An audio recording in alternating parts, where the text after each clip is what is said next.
Hello students, how are you? Today I will discuss central bank and its functions. Central bank means reserve bank of India. तो आइए हम लोग देखते हैं आज कि सेंट्रल बैंक के क्या क्या कार्य हैं। तो सेंट्रल बैंक प्रत्येक देश में एक सेंट्रल बैंक होता है। तो हमारे इंडिया में तो सेंट्रल बैंक कौन सा है? आपका रिजर्व बैंक ऑफ इंडिया है। तो central bank was established on 1 April 1935 in Kolkata. Reserve Bank of India Act 1934 and nationalized on 1 जनवरी 1949। तो ये केंद्रीय बैंक की स्थापना 1 अप्रैल 1935 को कोलकाता में हुई थी। यानी कि पहला सेंट्रल बैंक जो है कहाँ एस्टेब्लिश किया गया था? कोलकाता में किया गया था। और इसकी स्थापना कब हुई थी? 1 अप्रैल 1935 को हुई थी। इस एक्ट के तहत reserve bank of India act 1934 के तहत हुई थी एंड नेशनलाइज ऑन 1 जनवरी 1949। और इसका राष्ट्रीयकरण कब किया गया था? आपका 1 जनवरी 1949 को किया गया था। आइए हम लोग देखते हैं कि सेंट्रल बैंक का मीनिंग क्या है, आपका इसका अर्थ क्या होता है। तो central bank is the apex institution which controls, operates, regulates and directs the entire monetary and banking system of the country। इनकी सेंट्रल बैंक क्या है? एक सर्वोच्च संस्था है जो देश के संपूर्ण मॉनेटरी और बैंकिंग सिस्टम को कंट्रोल करती है, संचालन करती है, विनियमित करती है और निर्देश भी देती है। तो यानी कि ये सेंट्रल बैंक जो है इनका कंट्री के सभी बैंकिंग सिस्टम और मॉनेटरी सिस्टम पर कंट्रोल रहता है आपका। यानी कि एक तरह से सोचिए जितने कमर्शियल बैंक है इसका फादर कौन हो गया? आपका सेंट्रल बैंक हो गए। जितने सारे कमर्शियल बैंक है इनको कौन कंट्रोल करते हैं? सेंट्रल बैंक ऑफ इंडिया यानी कि रिजर्व बैंक ऑफ इंडिया इसको कंट्रोल करते हैं। तो आइए अब हम लोग देखते हैं कि सेंट्रल बैंक के क्या क्या कार्य है। तो सेंट्रल बैंक जो है निम्नलिखित कार्य को पूरा करते हैं। पहला इसका फंक्शन है आपका issuing of notes. Issuing of notes यानी नोट छापना। तो the central bank of a country has the exclusive right of issuing notes. Central bank को नोट छापने का एक मोनोपोली पावर है। The notes issued by central bank are unlimited legal tender throughout the country। यानी कि जो notes आपका central bank के द्वारा इशू किया जाता है वो देश भर में अनलिमिटेड लीगल टेंडर मनी है। अनलिमिटेड लीगल टेंडर का मतलब है आपका कि सेंट्रल बैंक के द्वारा जो नोट इशू किया जाएगा वो असीमित मात्रा में किसी के द्वारा स्वीकृत किया जा सकता है। Central Bank has the legal right to issue currency except 1 rupee notes and coins in the country। Central Bank को लीगल राइट है, करेंसी इशू करने का एक लीगल राइट है, लेकिन वो 1 रुपये के नोट्स और कॉइन्स को इशू नहीं करते हैं। इसको कौन इशू करते हैं? आपका मिनिस्ट्री ऑफ फाइनेंस यानी कि गवर्नमेंट, हमारे देश की गवर्नमेंट 1 रुपये नोट और ऑल कॉइन्स को इशू करते हैं। और सेंट्रल बैंक ऑफ इंडिया जो है ये सिर्फ 1 रुपये के नोट को छोड़ करके बाकी जितने करेंसी नोट्स है सारे को इशू करते हैं।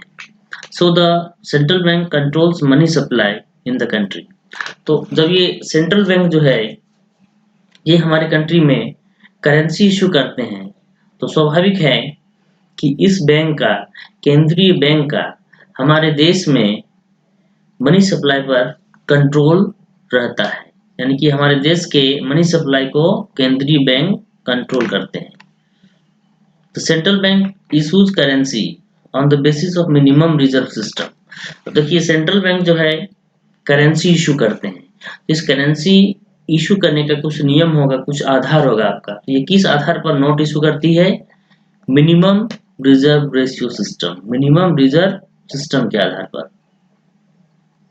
in which जिसमें central bank has to keep minimum reserve fund in the form of gold and foreign security. तो जिसमें जो है इस सिस्टम के अंतर्गत सेंट्रल बैंक को एक मिनिमम रिजर्व सिस्टम गोल्ड और foreign securities minimum reserve fund को रखनी पड़ती है। वो किस रूप में होता है? आपका गोल्ड और फॉरेन सिक्योरिटीज के रूप में होती है। गोल्ड का आपका टोटल 200 करोड़ है। इसमें गोल्ड का कितना भाग है? आपका 115 करोड़ और शेष 85 करोड़ गवर्नमेंट सिक्योरिटीज के रूप में रखना पड़ता है। ठीक है, और ये central bank of India, central bank यानी कि central bank RBI, reserve bank of India, इसी को नोट इशू करने का राइट दिया गया है। अगर सभी बैंक को नोट इशू करने का राइट दिया जाता तो हो सकता है कि ये नोट्स जो है आपका, ये साइज में जो है आकार, इनका साइज आकार जो भी है ये एक जैसा नहीं होते। ठीक है, ये बिल्कुल अलग अलग हो जाते हैं आपका, इसलिए इसको प्रोवाइड किया गया है ताकि एक ही बैंक हो और वो नोट इशू करे। इससे नोट में क्या होगा आपका, सारे नोट्स जो है ऑल नोट्स क्या होंगे, होमोजीनियस होंगे। नेक्स्ट फंक्शन देखते हैं हम लोग, banker to the government. The central bank functions as a banker, agent and financial advisor to the government। यानी कि सेंट्रल बैंक जो है गवर्नमेंट के लिए एक बैंकर के रूप में, एजेंट के रूप में और फाइनेंशियल एडवाइजर के रूप में भी काम करती है। It accepts deposit from the government, ये गवर्नमेंट से डिपॉजिट एक्सेप्ट करती है, and advances loan to the government, और यह गवर्नमेंट को इनकी आवश्यकता के समय लोन भी देती है।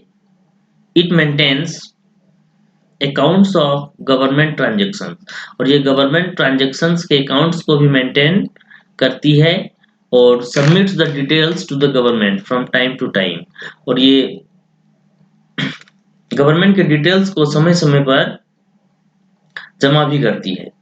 तो all dealings of economic transactions are performed by government on behalf of central bank, यानी कि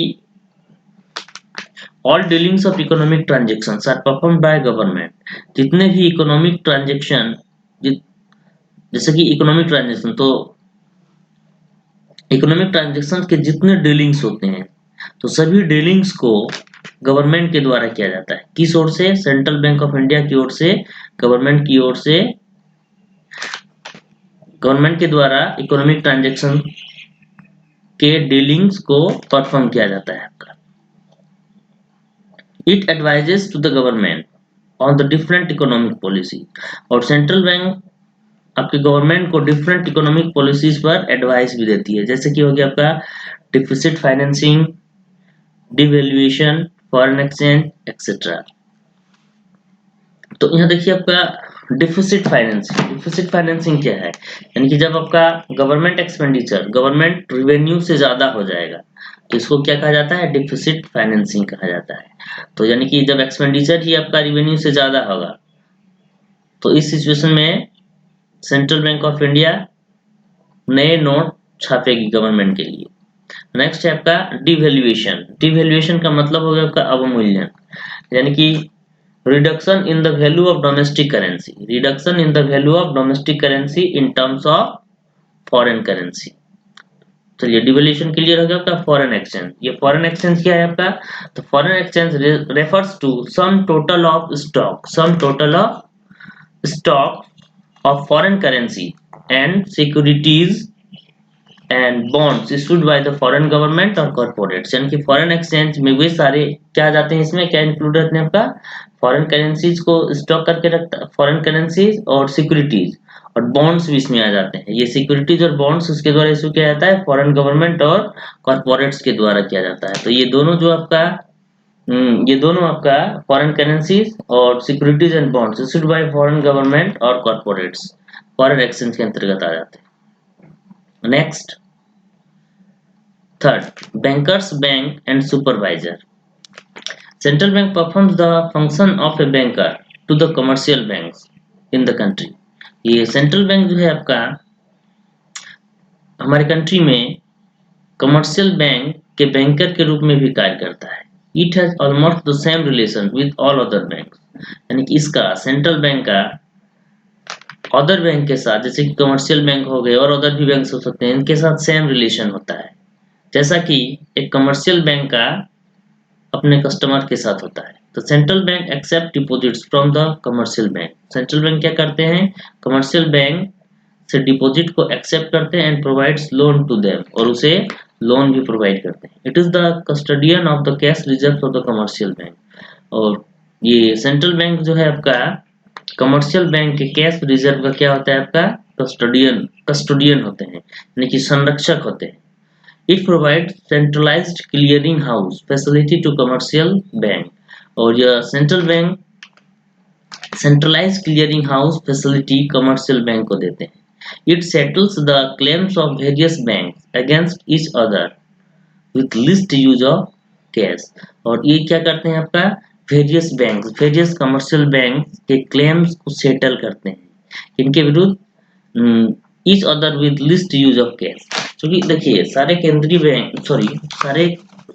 कमर्शियल बैंक का अकाउंट किसके पास रहता है, रिजर्व बैंक ऑफ इंडिया के पास रहता है, इसलिए एक क्या करते हैं आपका centralise clearing house facility provide करते हैं, जहां सभी बैंक आपस में मिल करके एक दूसरे का निपटारा कर लेते हैं, और ये निपटारा जो है कैश का कम से कम यूज करके किया जाता है।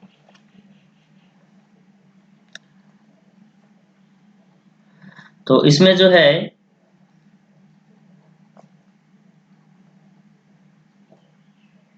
ये केंद्रीय बैंक जो है आसानी से व्यावसायिक बैंक के खाते में रकम को घटा बढ़ाकर उसका निपटारा कर सकता है, और इसमें यदि किसी निपटारे में किसी बैंक को सुरक्षित रकम में बहुत कमी हो जाती है और निश्चित प्रतिशत से नीचे गिर जाती है, तो इस कमी को पूरा करने के लिए कुछ और नकद रकम देनी भी पड़ती है आपका। तो ये आपका हो गया, it settles the claims of various banks against each other with least use of cash. Central bank supervises, regulates and controls the commercial bank. ये सेंट्रल बैंक जो है आपका कमर्शियल बैंक का सुपरवाइज करते हैं, रेगुलेट और कंट्रोल भी करते हैं। It does periodic inspection of commercial bank, और ये कमर्शियल बैंक का पीरियडिक इंस्पेक्शन करते हैं, यानी कि सामयिक इंस्पेक्शन करते रहते हैं। Next 4, custodian of foreign exchange reserve, यानी कि सेंट्रल बैंक जो है ये फॉरेन एक्सचेंज रिजर्व का कस्टोडियन भी है आपका। The central bank also acts as custodian of foreign exchange reserves to achieve stability of exchange rate for the domestic currency, और हमारे डोमेस्टिक करेंसी के लिए एक्सचेंज रेट को स्टेबिलिटी को अचीव करने के लिए सेंट्रल बैंक क्या करते हैं, फॉरेन एक्सचेंज को इंटरनेशनल मार्केट से परचेज और सेल करते हैं, यानी कि क्रय विक्रय करते हैं। It helps in solving difficulties of balance of payment, और मान लेते हैं कि जैसे कि बैलेंस ऑफ पेमेंट, भुगतान संतुलन में कोई गड़बड़ी हो गई, कोई डिफिकल्टी आ गई, इसको भी ये सॉल्व करते हैं। सेंट्रल बैंक ऑफ इंडिया इसको आसानी से सॉल्व करते हैं। तो ये देखिए फॉरेन एक्सचेंज रिजर्व मैंने थोड़ा देर पहले ही समझा है यहाँ ऊपर में कि फॉरेन एक्सचेंज रिजर्व में क्या क्या आएगा आपका फॉरेन करेंसी जाएगा, और आपका सिक्योरिटीज एंड बॉन्ड्स आएगा, जो आपका किसके द्वारा ये जारी किया जाता है, आपका फॉरेन गवर्नमेंट और कॉर्पोरेट्स के द्वारा जारी किया जाता है। और ये एक्सचेंज रेट को स्टेबल करने के लिए, यानी कि जैसे कि हमारा डोमेस्टिक करेंसी के लिए जो एक्सचेंज रेट होगा, तो इसको स्टेबल करने के लिए सेंट्रल बैंक जो है क्या करती है, इंटरनेशनल मार्केट में फॉरेन एक्सचेंज को क्रय और विक्रय करती है। तो यहाँ देखिए एक चीज है आपका एक्सचेंज रेट, तो व्हाट इज एक्सचेंज रेट, ये एक्सचेंज रेट क्या है इसको तो आप लोगों ने नहीं पढ़ा है। तो एक्सचेंज रेट जो है क्या है आपका, it is the rate at which currency of one country is converted into currency of the other country, यानी कि it is the rate at which the currency of one country is converted into currency of the other country। Clear, यानी कि यह ऐसा दर है जिस पर किसी देश के करेंसी को दूसरे देश के करेंसी के साथ क्या किया जाता है, कन्वर्ट किया जाता है, आपका परिवर्तित किया जाता है। जैसे कि आपका $1 इज इक्वल टू 70 रुपीज, तो $1 का वैल्यू कितना हो गया, 70 रुपीज, यानी कि 70 रुपीज किसके बराबर होगा, $1 के बराबर होगा। Next, lender of the last resort, यानी कि अंतिम ऋणदाता।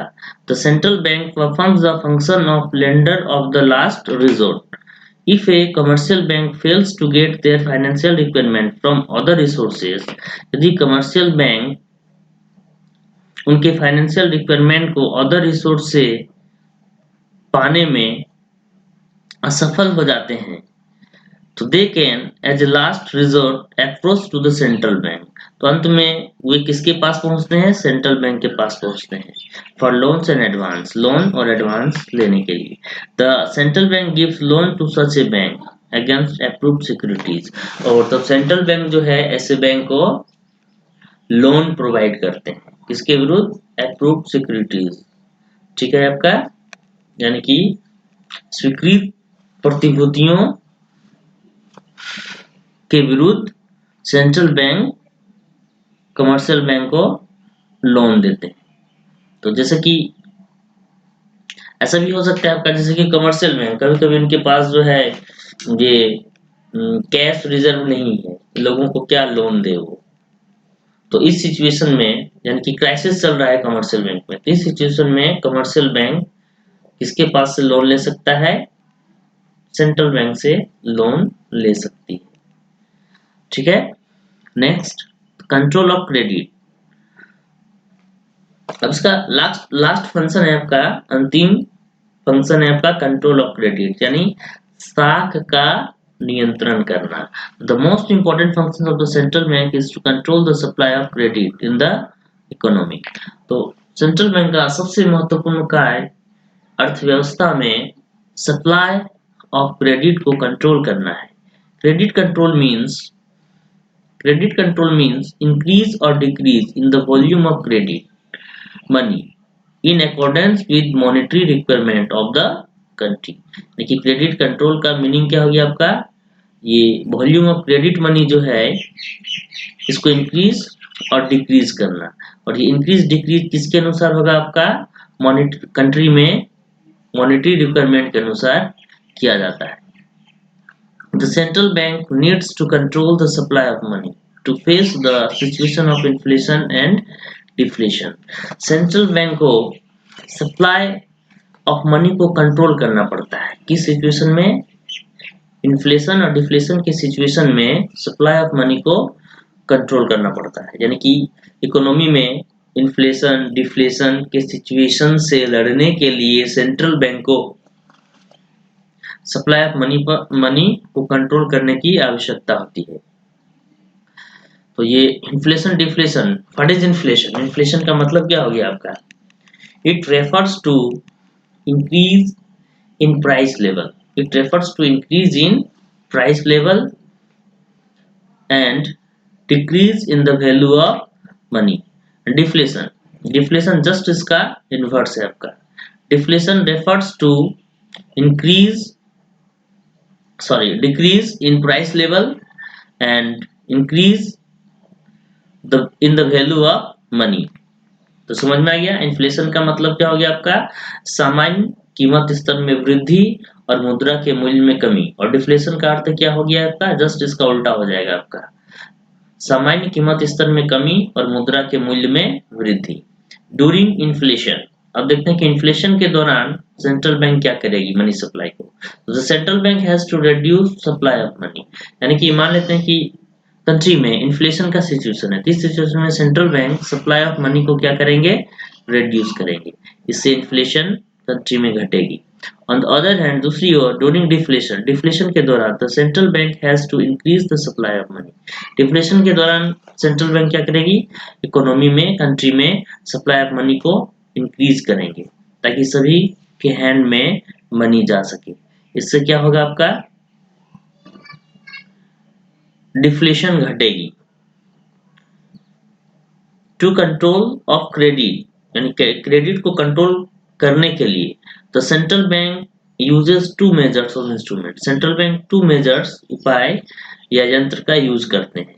वो क्या है आपका? क्वांटिटेटिव मेजर्स, इसमें देखिए क्या क्या इंक्लूड है आपका? Bank rate, CRR, SLR, open market operations, repo rate and reverse repo rate and qualitative measures. और दूसरी मेजर्स क्या है आपका? Qualitative measures. It includes margin requirement, rationing of credit and moral suasion. ठीक है। तो क्रेडिट कंट्रोल जो है आपका कितने तरीके से किया जाएगा, आपका 2 तरीके से किया जा सकता है, 2 मेथड्स के द्वारा हो सकता है। पहला क्या है आपका क्वांटिटेटिव मेजर्स, दूसरा क्या है आपका क्वालिटेटिव मेजर्स। और क्वांटिटेटिव मेजर्स में क्या किया जाएगा आपका bank rate, CRR, SLR, open market operation, repo rate and reverse repo rate. और क्वालिटेटिव मेजर्स में क्या इंक्लूड है, margin requirement, rationing of credit and model suasion. ये क्वालिटेटिव एंड क्वांटिटेटिव मेजर का विस्तृत रूप से स्टडी हम लोग आगे के वीडियो में करेंगे। Thank you.